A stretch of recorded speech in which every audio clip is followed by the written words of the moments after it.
Semangat inovasi. Ya, kita bertemu di penjelasan berikutnya dari preskriptif dan diagnostik analisis. Nah, sekarang kita mau melihat setelah tadi strategi konfigurasi dari masing-masing tipe analisis, kita melihat sekarang bagaimana dalam bentuk kebutuhan atau purpose-nya dari analisis-analisis tersebut.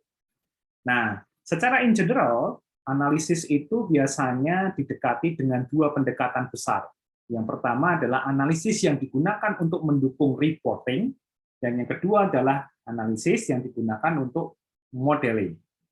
Nah, dalam bentuk reporting, biasanya yang digunakan adalah lebih ke arah analisis yang sifatnya deskriptif dan juga diagnostik. Jadi dia melihatkan apa yang terjadi saat ini. Sementara di modeling, biasanya dia menggunakan diagnostik, preskriptif, dan juga prediktif. Makanya dibutuhkan modeling. Begitu. Tetapi tentu saja ada irisan atau kedua kebutuhan ini saling terikat, tidak bisa dipisahkan secara keras, gitu ya, secara langsung. Maka di situ pendekatan exploratory atau exploratory data analitik berperan untuk menjembatani antara reporting dan modeling. Sehingga kita bisa lihat di bagian ini antara diagnostik dan deskriptif itu saling terhubung melalui exploratory. Nah, ini yang membedakan dengan misalnya kita membahas atau mendiskusikan mana strategi analitik big data yang paling cocok dan paling sesuai untuk kita. Sebenarnya konteksnya bukan memilih strategi analisisnya, tetapi bagaimana kita menggunakan kombinasi strategi yang paling tepat dan paling akurat untuk menjawab pertanyaan-pertanyaan yang ada di sekitar kita. Dalam reporting, biasanya memang kita lebih fokus pada standar report, ya, menyampaikan alert atau semacam warning terhadap fenomena tertentu, dan mungkin juga melakukan reporting yang sifatnya itu drill down atau mendetail. Nah, biasanya ini juga digunakan untuk menghasilkan yang disebut sebagai ad hoc report atau report-report yang di-generate tidak sesuai dengan report report yang terstandar, tapi memang kebutuhannya itu spesifik untuk case-case yang tertentu.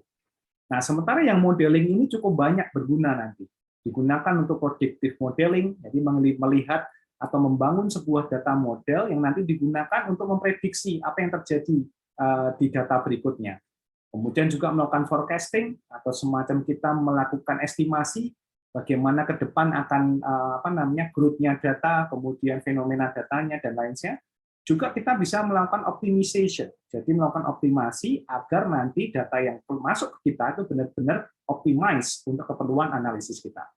Tentu saja ini perlu yang namanya skenario thinking, ya, sebuah skenario data analisis yang benar-benar bagus. Layaknya sebuah film menurut saya, kita ingin menyampaikan pesan dari data, maka skenario dan kemudian alur cerita nanti harus benar-benar disusun dengan baik, sehingga sampai message dari data ini.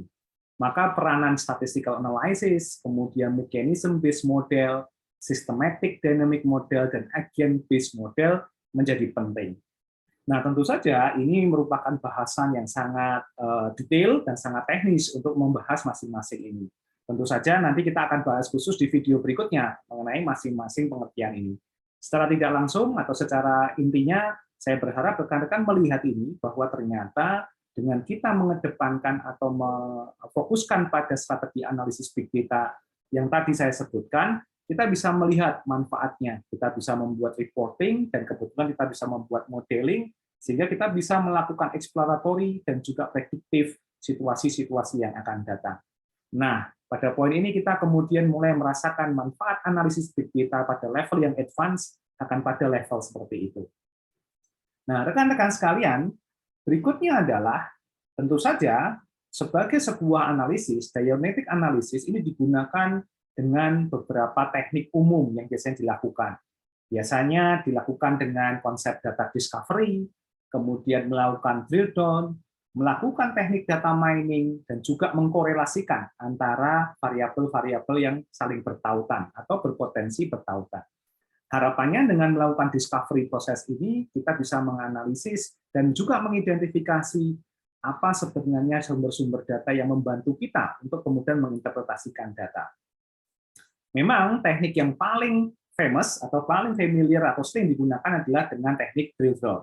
Jadi kita berangkat dari sebuah report data yang general atau summary, kemudian kita muncul atau kita telusur ke bawah atau kita detailkan ke dalam skema-skema report yang lebih detail, yang menjelaskan kenapa di data summary muncul semacam itu. Maka salah satu bentuknya biasanya adalah kita menjumpai semacam exploratory dashboard, ya. Jadi dashboard yang tidak hanya menampilkan angka saja atau grafik saja, tetapi juga punya fasilitas untuk men-trigger kita men-drill down data-data yang tampil di situ. Nah, kemudian juga ada yang kedua, yaitu menggunakan teknik data mining. Ini adalah sebuah proses yang bersifat otomatis. Kita mendefinisikan alur datanya dengan teknik extract, transform, load, sehingga kemudian kita bisa mengakses data dari sumbernya dan kemudian mengkorelasikan antara data itu, sehingga kemudian muncul fenomena-fenomena yang memunculkan hasil dari data analisis tersebut. Nah, ini adalah common teknik yang dipakai dalam diagnostik analitik. Nah, tentu saja diagnosis analitik juga punya proses. Nah, proses itu ada di samping saya, di gambar samping saya. Kita bisa lihat bahwa diagnostik analitik itu biasanya digunakan dengan kita tahap pertama adalah mentranslasi data yang kompleks menjadi data yang mudah ditangkap insight-nya. Biasanya bentuknya adalah visualisasi dan juga insight, ya. Nah, kemudian kita melakukan yang namanya membuka atau mengeksplor lebih lanjut apa sebenarnya fenomena yang ada dalam data tersebut yang ditunjukkan dalam dashboard atau visualisasi tersebut. Kemudian kita bisa menunjukkan value dari data yang kita tampilkan, ya, sehingga kemudian data itu bisa secara langsung menjawab keingintahuan kita atau permasalahan yang kita headline. Dan kemudian itu dipertajam lagi dengan menggunakan business intelligence dihubungkan dengan case-case bisnis atau case-case yang kita angkat ketika kita membutuhkan data analitik ini. Nah, dan terakhir kita akan bisa mengambil manfaat dari situ karena permasalahan bisnis atau organisasi bisa dijawab dengan hasil dari data analisis tersebut. Nah, itulah kira-kira alur bagaimana diagnostik analitik nanti ini bisa berguna bagi kita yang sedang membangun teknik atau mempelajari analisis big data.